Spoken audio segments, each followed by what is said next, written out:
Hello everyone, welcome back to the channel. After 6 years, government has again announced the consolidation of the public sector banks. So majority में अब क्या होगा कि तीन major banks रह जाएंगे, that is your PNB, SBI और bank of Baroda.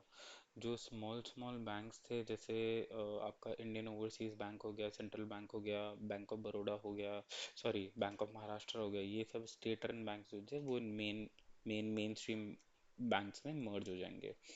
Now अब इससे होगा क्या कि जब भी कंसोलिडेशन होगा बहुत सारे चेंजेस होंगे, लाइक द मर्ज एंटिटी जो बन जाएगी अब वो बेटर एफिशिएंट होगी, एडिक्वेसी होगी, लेंडिंग कैपिटल उसका बहुत ज़्यादा बन जाएगा, राइट। ऑपरेटिंग इफेक्टिवनेस भी हो जाएगा क्योंकि ब्रांचेस कंसोलिडेट हो जाएगी, आपके सिस्टम्स हो जाएंगे, स्टाफ कम हो जाएगा, राइट।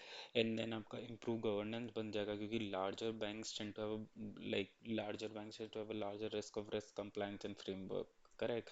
तो ग्लोबल competitive एज उनको मिलने लग जाएगा क्योंकि अब वो एक लीडिंग बैंक के तौर पे आ जाएंगे और एक प्राइवेट बैंक को compete करने लग जाएंगे। एंड देन इन्वेस्टर सेंटिमेंट भी स्ट्रांग हो जाएगा क्योंकि उसकी बैलेंस शीट स्ट्रांग हो जाएगी, right. So this was the major factor जिन वजह से जो गवर्नमेंट ऑफ इंडिया है वाज ब्रिंगिंग कि ये कंसोलिडेशन होता है। बट मेजर जो तीन बैंक बचेंगे वो SBI, PNB and bank of Baroda ही लेंगे।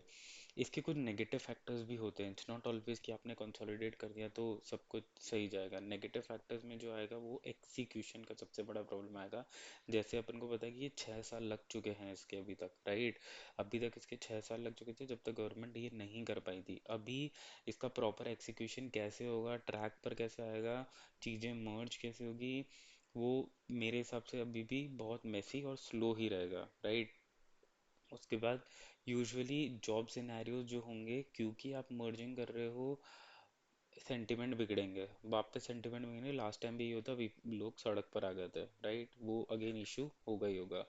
नाउ जो रीजनल बैंक थे, जो इनका रीच एकदम स्मॉल लेवल जो रीजन्स में था, वो सारा अब निकल जाएगा, वो आउटरीच हो जाएगा क्योंकि मेन फोकस जब आपके पास पैसा आएगा तो आप अर्बनाइजेशन में और लेवल 2 लेवल 3 पर रहोगे, आप लेवल 4 पर जाना ही नहीं चाहोगे, राइट। तो ये एक प्रॉब्लम आएगा। तीसरा, पीएसयू एग्जिस्टिंग कस्टमर सर्विस ही इतना घटिया है तो मर्ज होने के बाद वो कैसा होगा, आई डोंट नो, राइट। क्योंकि सब जो कस्टमर्स, आपका जो कस्टमर बेस बनेगा वो बहुत ही डाइवर्स बनेगा, right. Not urban based but majorly rural based, right. तो वो कस्टमर सर्विस ये लोग कैसे ट्रैक करेंगे, कैसे कर पाएंगे, कैसे डिलीवरी करेंगे, वो एक प्रॉब्लम रहेगा। पॉलिटिकल पुश है, definitely we can see this.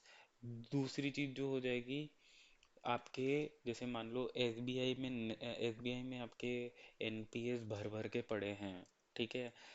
इसको मर्ज करा जाएगा किसी अच्छे क्लीनर बैलेंस शीट वाले बैंक के साथ ताकि उसका एनपीएस रेशियो कम हो। Government is trying to hide this also. तो पॉजिटिव के साथ साथ नेगेटिव भी हैं इस मर्जर के, right. From a retail investor perspective, आज भी अगर आप देखोगे तो S B I, I am not sure with the P values but is a good buy. PNB भाग चुका है अभी, it's not a good bye, इसको नीचे आने दो, 100 रुपये के नीचे, 90 से 100 में ट्रेड करें। बैंक ऑफ बड़ौदा 250, इसको भी आप 200 तक में आने दो, then only it makes a wise decision to buy this. So overall basis पे अभी जो वैल्यू नहीं बोलूँगा, जो परचेज प्राइस चल रहा है इन स्टॉक्स का, मेजरली ऑन हाई साइड है। So even the PE is reasonably low और एट एन स्टेगनेंट प्राइस, ठीक है। बट देखते हैं अभी कैसे फॉल आउट होता है ये मर्जर का situation, but most probably it will be good over the period of time. 6-8 महीने, साल भर, 2 साल लगेगा, but hopefully it should be good. Cool. Thanks for watching, please subscribe.